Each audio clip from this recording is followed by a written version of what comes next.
I'm the publisher of Long Island Image magazine.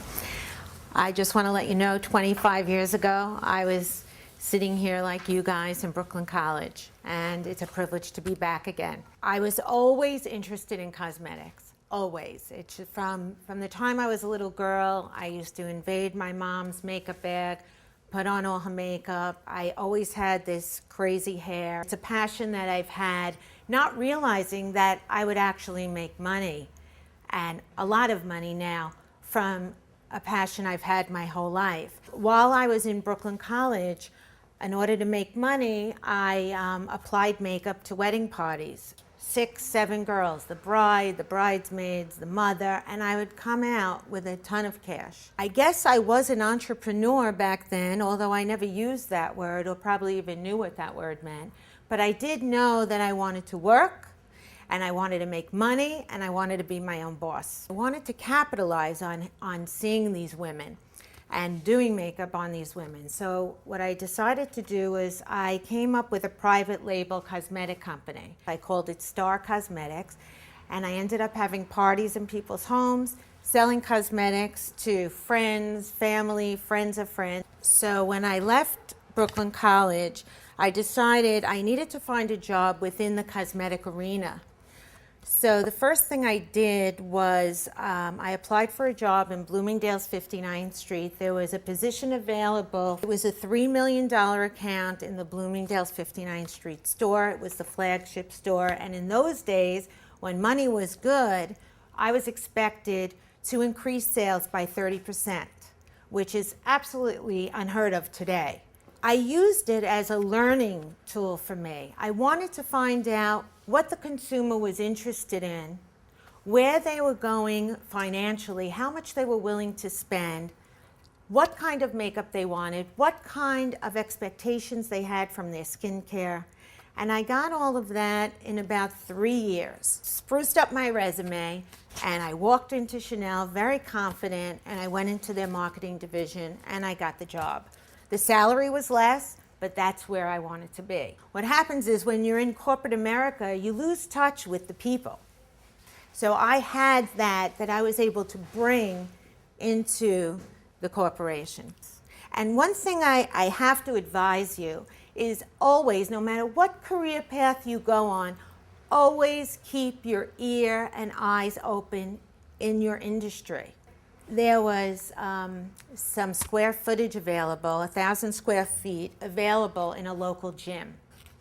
And I did some research as to the income level of the people in the area, the age group of the people in the area, and I decided I was going to take a shot at one of my dreams that I've always had, and that was to open a spa.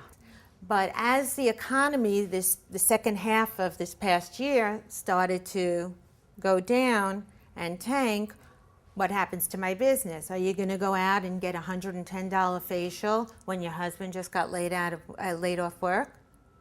No.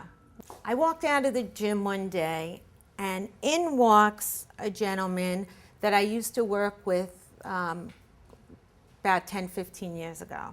We decided we're going to meet the next day because we both had a need. We both had families to support and lifestyles to support, and we wanted to get back on our feet again. We laid it on the table what our expertise was. And mine clearly is in cosmetic enhancement. It's something I've trained from the time I'm a little girl. And his clearly was in publishing. 25 years was able to support his family. So I went home that night and I did a lot of research on plastic surgery, on dermatology, on cosmetic, dental.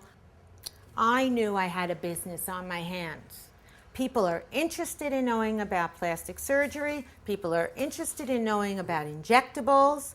There are over 750,000 baby boomers on Long Island alone. And every one of them, maybe not every one of them, many of them, and especially the women, are interested in staying young, in feeling young. They want nutrition, they want health, they want beauty, and I was putting it in this magazine. What was going to be our target audience? Well, that's the baby boomer. Who are we going to target to advertise in this magazine? Well, if it's going to be free, I have to have advertisers in here to pay for my expenses. Who am I going to ask? Plastic surgeons. Now, plastic surgeons don't take insurance. They make cash. So can they afford to be in here? Absolutely. What do they tell you? Who do they tell you the first people are to call when you're looking for business? Anyone know? Your friends and family. Got it. Your friends and family. And the good thing about that is all your objections you can overcome with those people. And so when you go to strangers, you already have the answers to everything. And lo and behold, because of my passion and how important it is to be passionate about what you do, I was able to sell 10 ads in the first magazine, which is this one with Christy Brinkley.